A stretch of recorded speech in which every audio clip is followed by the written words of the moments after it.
Merci de suivre le 20h. Pour vous informer sur Espace TV, bonsoir à tous. Au sommaire, les résultats du brevet d'études du premier cycle continuent à susciter des réactions. À Conakry, 19 770 candidats ont composé au compte de la commune de Matoto et seulement 4 000 sont admis, soit un taux de réussite de 23,80%. Le DCE de Matoto impute ce taux d'échec aux parents d'élèves. Des établissements privés trouvent la cause ailleurs. Les femmes dans le processus électoral en Guinée, pendant que certains citoyens en parlent, chez les vendeuses de légumes, la politique n'est pas une priorité. Vous allez les entendre dans une série de reportages que nous consacrons aux vrais gens dans ce processus. Et puis la seconde plus grande commune de la capitale manque d'infrastructures sportives. Ceux qui existent sont ou pas bien entretenus. Situation désagréable pour les jeunes de cette zone.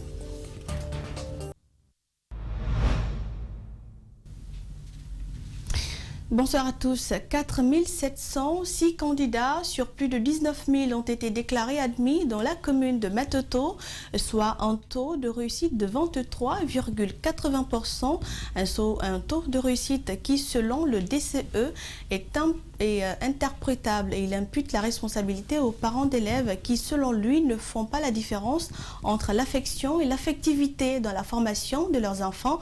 En revanche, certains responsables des écoles privées de la commune soutiennent que la réduction du nombre de correcteurs pourrait expliquer cet échec.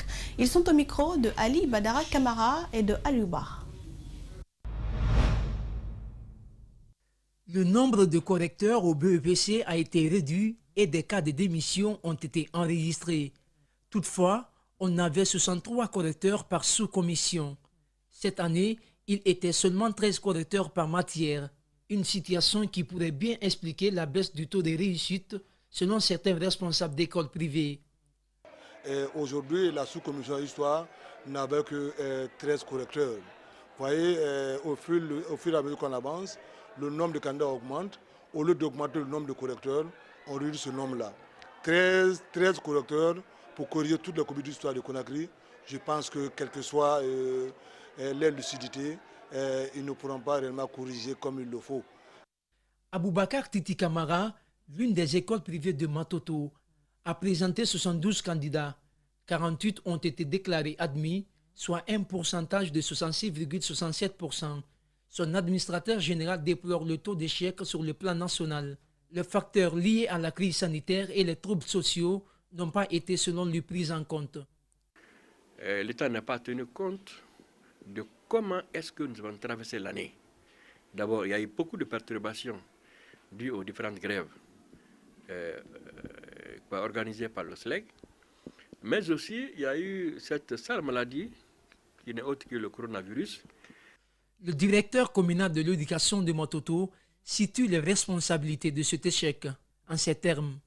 On voudrait, ça mérite que son enfant passe en classe supérieure. On est dans le domaine de l'affection. Mais vous savez que votre enfant doit faire une compétition.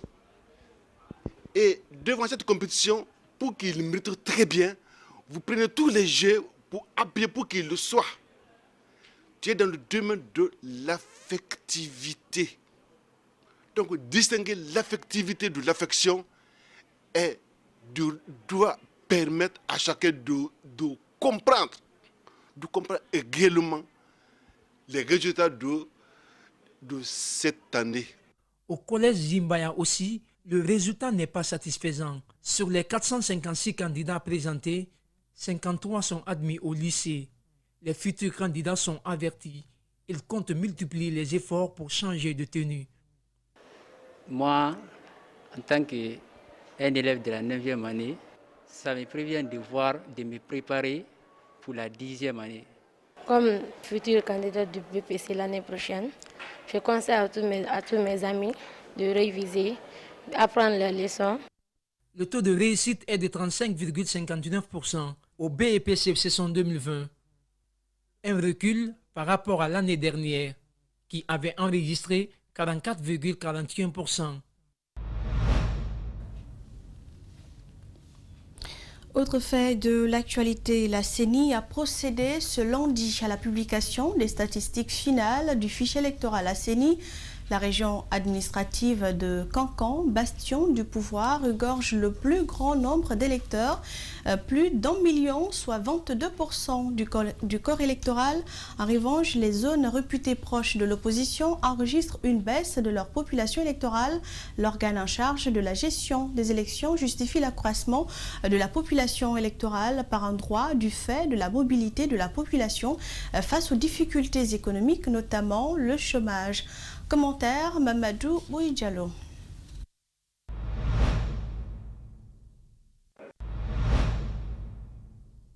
Vous avez le cas de Mandiana, qui se trouve aujourd'hui à 203 731 électeurs. Alors qu'en 2010, on est parti avec Mandiana avec 84 367 électeurs. Donc en 10 ans, vous avez Mandiana qui progresse de 141,50%. Il faut qu'on nous dise d'où viennent les électeurs là. Aliou Condé, vice-président de l'UFDG, ne pouvait être plus clair. Il conteste les statistiques du fichier électoral ACENI, publiées par la CENI, en fondant son argumentaire sur le cas précis de la préfecture de Mandiana, qui compte aujourd'hui 203 737 électeurs contre 84 367 en 2010, soit une nette progression de 141,50%. Selon la CENI, la région administrative de Kankan compte à date le plus grand nombre d'électeurs, passant de 370 570 électeurs en 2015 à 1 173 421 en 2020, soit 22% du corps électoral. Cet accroissement exponentiel de la population électorale de la Haute-Guinée, bastion du pouvoir, suscite un vent de contestation chez l'opposition.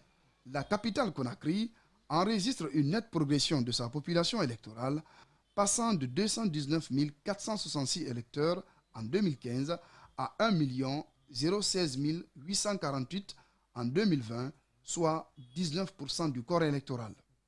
La région de Zérékoré affiche 779 977 électeurs, soit 14% du corps électoral. En revanche, les chiffres publiés par la CENI indiquent une baisse du corps électoral dans les fiefs de l'opposition. La région administrative de l'Abbé, qui en 2015 comptait 95 990 électeurs, se retrouve à 321 220 en 2020, soit 8% du corps électoral. La région de Mamon, 66 538 électeurs en 2015 contre 321 220 en 2020, 6% du corps électoral. La CENI justifie l'accroissement du corps électoral en Basse et Haute-Guinée par la mobilité de la population à cause des difficultés économiques, notamment le chômage, ce que rejette l'opposition.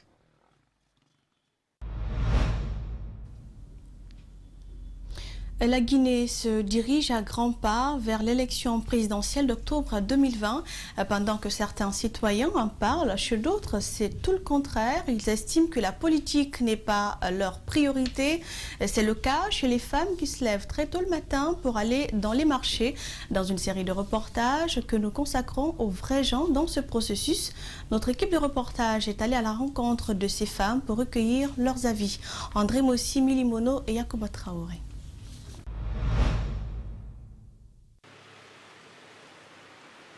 Il est 4 heures du matin. Comme d'habitude, les femmes rallient le grand marché de Matoto pour écouler leurs marchandises. Ici, la politique n'est pas à l'ordre du jour. Ces femmes sont informées des élections à venir, mais la plupart d'entre elles n'iront pas voter. Elles estiment que les difficultés n'ont jamais été résolues par le pouvoir en place.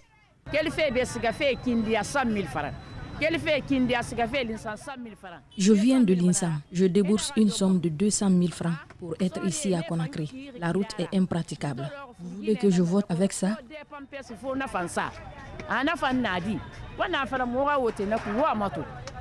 Pourtant, les femmes de Guinée auraient récemment payé la caution du président Alpha Condé en guise de reconnaissance pour son travail à l'égard des femmes.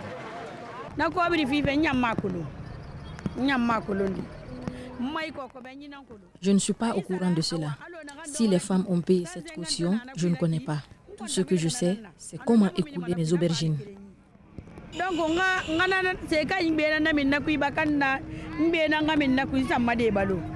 Ces femmes demandent tout de même au président Alpha Condé de leur venir en aide. Je quitte chez moi à 3 heures du matin. Des fois, je somnole devant ma marchandise. Mais que faire? Nous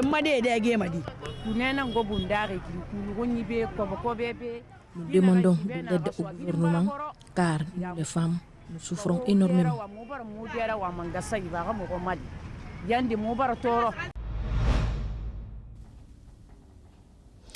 Le Conseil économique et social devient le Conseil économique, social, environnemental et culturel. L'annonce a été faite ce mardi à Conakry à l'occasion de l'ouverture de sa deuxième session ordinaire qui va prendre fin le 17 novembre prochain. Après donc une longue période d'absence due à la Covid-19, les plénières reprennent pour clôturer les 5 ans de mandature de l'institution. Compte rendu signé Djena Bangora et Brahma Soriseng-Souma.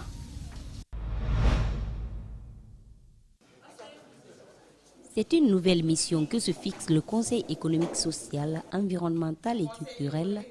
Il s'agit de focaliser ses prochaines propositions sur la problématique de l'environnement et de la culture.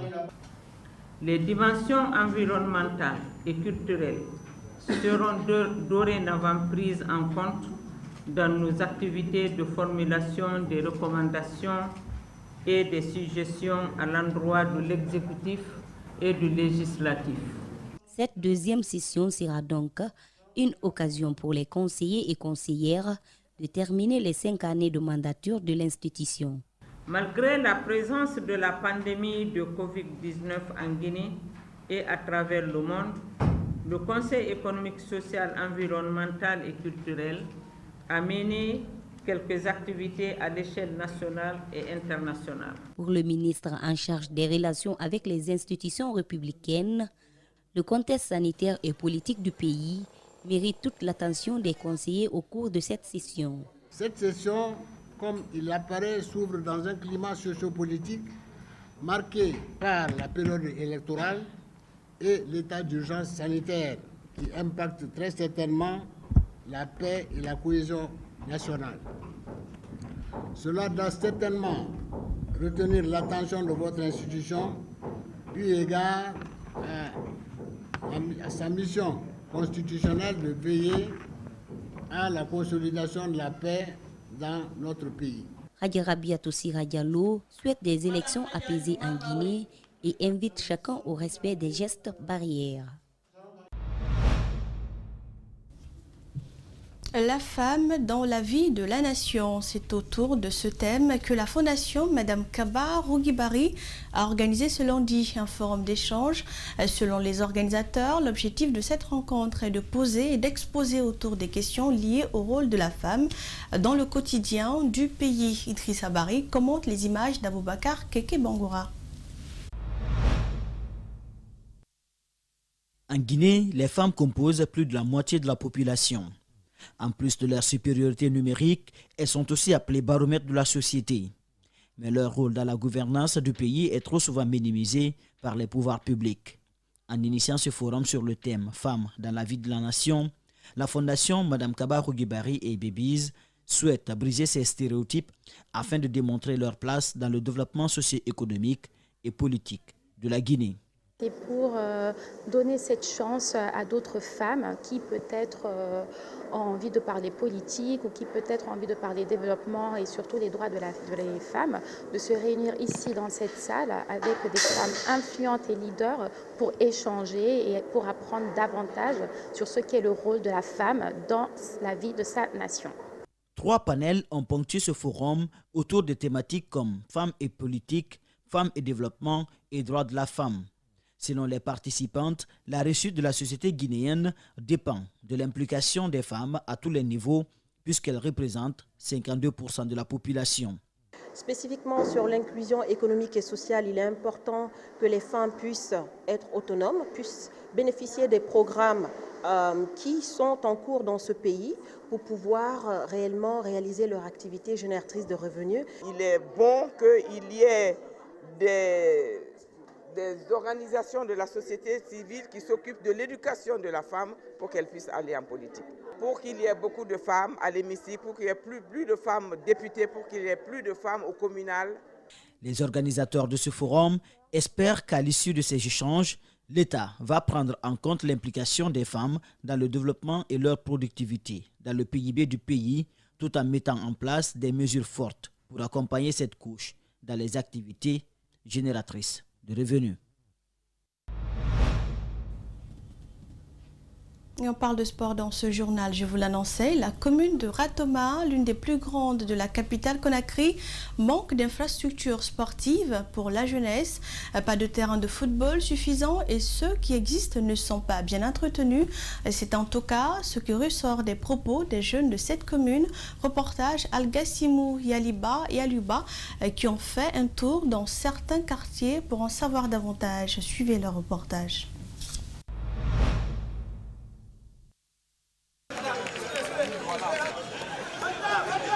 La commune de Ratoma, qui s'étend sur 62 km², n'a que 10 terrains de football, 34 quartiers, 211 secteurs. Pourtant, la commune de Ratoma, l'une des plus grandes, compte environ 776 770 habitants, selon le dernier recensement effectué en 2014. Mais combien de jeunes qui rêvent de devenir footballeurs professionnels? Difficile à dire. Pour toute la commune de Ratoma, une commune qui est forte de 34 quartiers, on n'a que 10 terrains. Et ces terrains-là aussi, si seulement répondent aux règles standards, c'est le seul terrain pour 7 quartiers.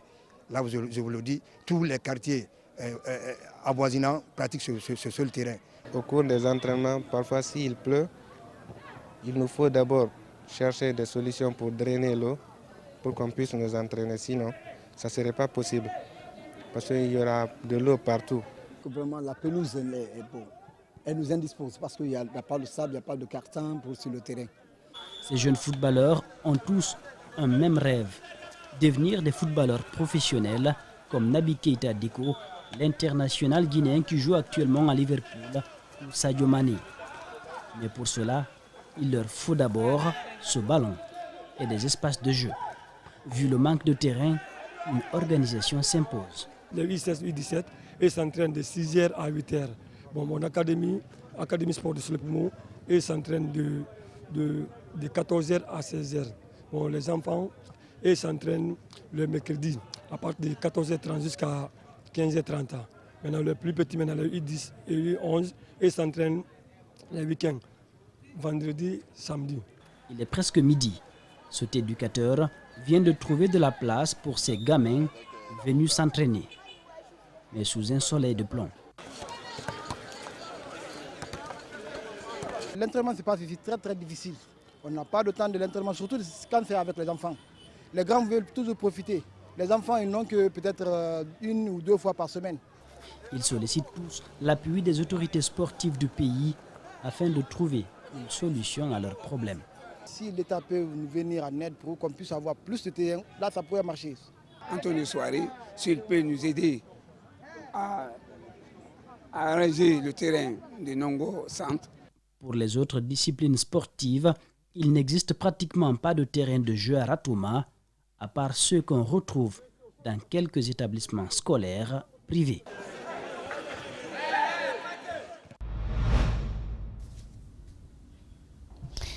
Pose de la première pierre samedi dernier d'un centre de santé dans le district d'Umbiadji à Kumbia, dans la préfecture de Gawal.